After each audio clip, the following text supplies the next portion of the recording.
Hello, welcome back to Mark's House and Garden UK. This is one of a series of videos where I demonstrate my essential gardening tools.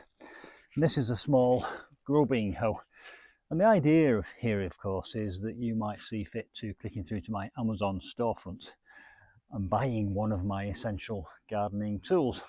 It does mean that I receive a small commission, and all those commissions get reinvested back into my garden. So I appreciate your support. Now this small grubbing hoe, it's like my right hand. I use it all over the garden. It's great for taking out weeds. It's also great for digging small holes to plant into. You can also use it for making little furrows if you want to do some seeds. Have a look at my Amazon storefronts. Of course, you don't have to buy this tool. Every time you click through one of my links, I do get commission on anything you buy in that shopping session. It doesn't cost you any more, but it helps support my channel and make it more sustainable. So do appreciate your support. The small grubbing hoe.